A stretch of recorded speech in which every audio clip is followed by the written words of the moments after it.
General Hospital spoilers for the last week of June and the beginning of July. Let's start with the initial setup because the audacity here is off the charts. Drew actually sits there in the interrogation room and points the finger directly at Willow. He looks the detectives right in the eye and accuses her of being the driver who fled the scene of Jordan's accident. Willow is completely stunned. She is blindsided. She denies everything immediately. She knows for an absolute fact that she was nowhere near Route 91 when the accident happened. She thinks this is just a terrible misunderstanding. Here is where things get messy. The police pull up the evidence. The GPS data from Willow's black SUV puts her vehicle right at the scene of the crime. It looks like a completely closed case. The walls are closing in on her. But Willow doesn't just cry and play the helpless victim. She gets angry. The initial shock wears off, and a terrifying realization washes over her. She realizes someone is actively trying to destroy her life. Someone fabricated this evidence, and that changes everything. Because Chase steps into the picture. Chase wants to clear Willow's name. He is a good cop, and he genuinely believes she is innocent. He thinks he is just saving a friend from a bizarre technical glitch or a simple misunderstanding. He starts digging into the GPS data. He pulls the files. He looks at the routing history, but wait, it gets worse. Much worse. Chase quickly realizes the data was manipulated. The timestamps don't align perfectly. The digital signature is slightly off. Someone intentionally tampered with the vehicle's tracking system. Guys, this is where it gets incredibly interesting. Chase follows the digital footprints. He expects to find some random hacker or a low-level criminal. Instead, the trail leads straight to Brick. We all know Brick does not work for cheap, and he certainly doesn't frame innocent women for fun. If Brick is involved, someone highly connected and powerful paid for his services. Chase's detective instincts kick into high gear. He starts pulling every single thread he can find. But that's not even the biggest surprise. Chase keeps digging. He checks phone records. He looks at security footage. He connects Lucy Coe to the scheme. And then the ultimate betrayal hits him like a runaway freight train. The mastermind behind this entire malicious frame-up is his own wife, Brooklyn. Let that sink in for a second. Brooklyn orchestrated the whole thing. She hired the tech. She coordinated the lies. She wanted to protect her marriage from Willow's influence. She wanted to take Willow down permanently. Instead, she just handed Chase the exact reason to walk away from her forever. Chase is staring at the evidence, and his entire world is collapsing. The woman he loves, the woman he married, is a criminal who framed an innocent mother for a felony hit and run. What happened next? Maybe even worse. Brooklyn gets completely exposed. She is currently walking around the Metro Court pool, holding baby Phoebe, smiling at Willow, and acting like she is the most innocent person in the world.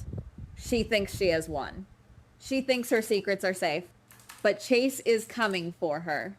Her reputation is about to be dragged through the mud in front of the entire town. Her marriage is on the brink of total collapse. She thought she was the ultimate hunter in this scenario, but she just became the prey. And then everything spiraled.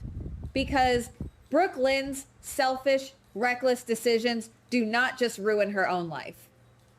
They create a massive blast radius that hits people who have absolutely nothing to do with her petty feud. Let's talk about Trina and Gio. Trina has been going through absolute hell lately, but she finally decides to do something purely for herself. She demands distance from Curtis and Portia. She refuses to let their endless, exhausting family drama ruin her big moment. She needs to focus. She steps onto that stage with Gio for their major music showcase in front of highly influential industry executives. If you ask me, this was supposed to be their golden ticket. They walk out under the bright lights. Gio starts playing. Trina brings her absolute best energy. They perform flawlessly. They completely crush it. The crowd loves it. The executives are nodding in approval. It is a massive, undisputed triumph. They are on top of the world, ready to sign contracts and change their lives forever. But the universe has terrible timing. Just as Gio is backstage, celebrating the biggest win of his entire career, the news breaks. The truth about Brooklyn framing Willow explodes all over Port Charles. Phones start buzzing. The headlines are everywhere. The Quartermain name is suddenly tied to a vicious criminal conspiracy. Gio is absolutely devastated. He trusted Brooklyn. He looked up to her.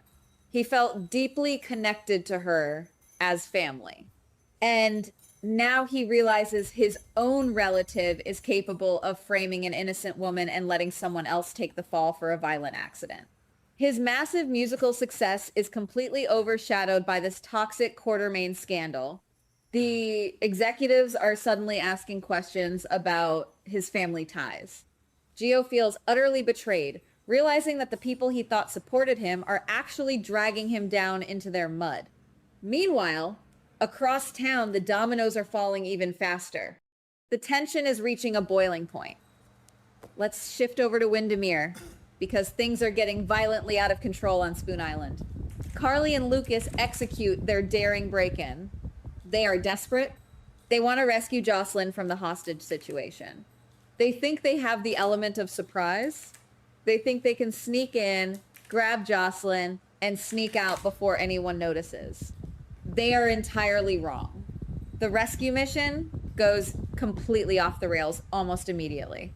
They face setback after setback. Cullum's security is far too tight. The guards are everywhere. Carly and Lucas are cornered in the dark, damp hallways of the castle. It looks like their heroic attempt is going to end with them being thrown into the exact same cell as Liesel and Jocelyn. The situation is completely hopeless. But wait, Jocelyn is not waiting for her mom to save her. She is not playing the damsel in distress. Jocelyn takes matters into her own hands. Ross Cullum thinks he has won. He has the cold fusion research. He has his escape route planned. He is preparing to leave Spoon Island and vanish into the international underworld. He turns his back for 1 single second to gather his equipment. That was his fatal mistake. Jocelyn launches a brutal, relentless counterattack. She doesn't just push him, she takes him down hard. She uses every ounce of adrenaline and rage in her body. She fights like her life depends on it, because it absolutely does. It is a vicious struggle, but Jocelyn overpowers him. She single-handedly stops Cullum from leaving with the data. She shatters his grand escape plan and wins her own freedom in the most spectacular way possible. Cullum is left broken and defeated on the floor, realizing he underestimated the wrong girl. But the Cullum drama doesn't end there. Because while Jocelyn is fighting for her life inside the castle, Danny and Charlotte are making the absolute worst decision of their young lives outside. These kids think they can play spy. They are angry, they are grieving, and they want revenge. They concoct a rogue, highly dangerous plan to sabotage Cullum's grand scheme. They sneak out of their safe zones. They navigate the shadows. They set what they think is a clever trap to expose or stop the WSB double agent. And it backfires instantly. Danny and Charlotte step right into the crosshairs of a highly trained, incredibly dangerous international operative. They thought this was going to be a daring adventure where they play the heroes. Now, it is a full-blown, terrifying disaster. They are trapped. They are in extreme, life-threatening danger. Their little stunt forces everyone else in Port Charles to drop what they are doing and launch a massive, desperate rescue mission. Laura, Dante, Lulu, everyone is going to be pulled into this nightmare. The chaos is multiplying by the second, and these kids might not make it out without serious scars. And if you thought that was stressful, we need to talk about Cash's face-on. The man pretending to be Nathan West knows his time is officially up. His cover is blown to pieces. The walls are closing in from every single direction. Dante is highly suspicious of his actions. The WSB is actively hunting him down. Ross Cullum is pressuring him to do more dirty work. His entire web of lies is unraveling at light speed. The smart move? The only logical move? Run. Get on a private plane, cross the border, and vanish into the night forever. He has the resources. He has the skills. He could disappear and never be seen again. But Cassius makes a totally emotional, completely irrational choice. He made a promise. He promised little James they would go to the batting cages together.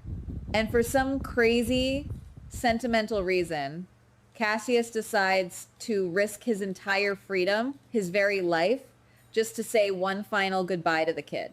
He delays his escape. He ignores the ticking clock. He walks right out into the open in broad daylight. He goes to the batting cages, hoping for just 10 minutes of peace with the boy he has grown to care about. Guys, this is a total suicide mission. By choosing to stay for James, Cassius guarantees his own downfall. His escape plan shatters the moment he steps into that public space.